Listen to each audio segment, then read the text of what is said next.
из лучших,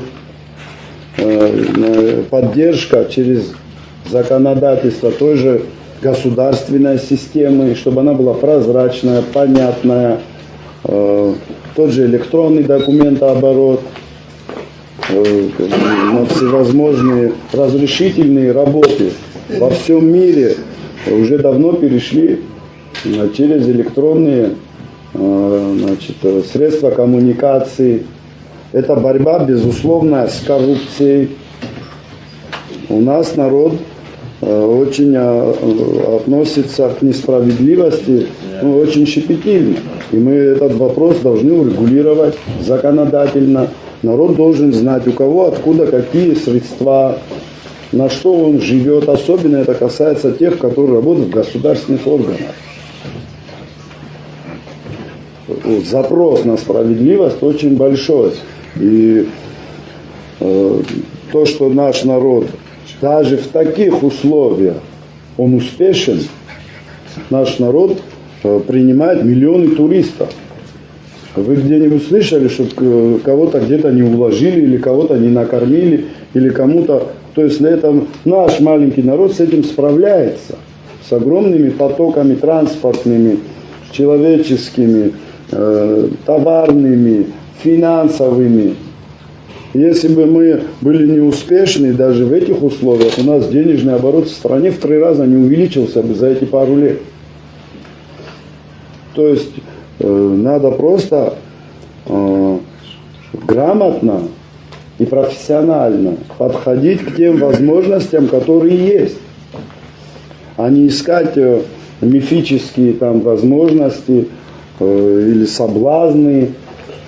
И наш народ может жить достойно и солидно, и развиваться, и находить ресурсы и на демографию, и на помощь молодым семьям, и достойные пенсии. Но для этого нужно проводить современные реформы. Надо не отставать от 4-й технологической революции. Если мы от этого отстанем, мы потеряем все. Но кто будет их делать, если мы сейчас говорим о том, что там совершенно не собираются этим делать? Ну, это понятно, уже 4 года, если бы собирались, то уже сделали бы. Но они в такой ситуации, знаете, это когда заканчивается срок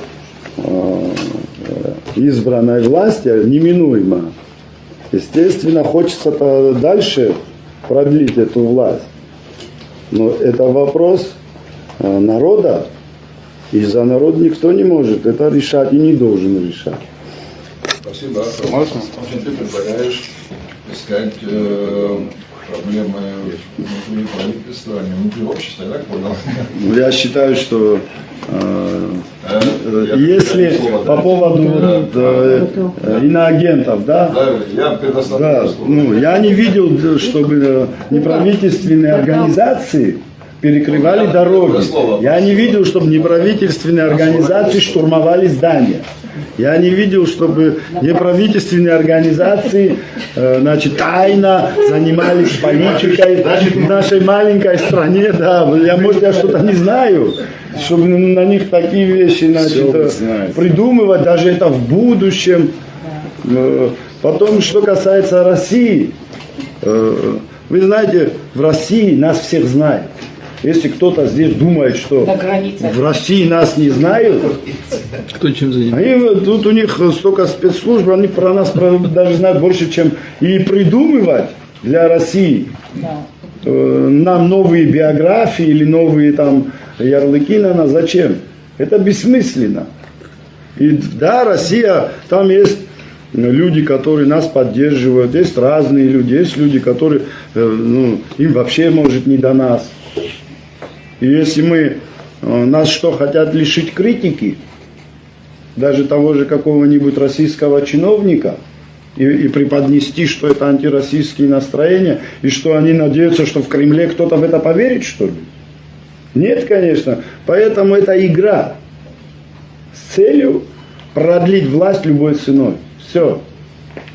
Надо просто спокойно готовиться к выборам, выходить на выборы, предложить народу.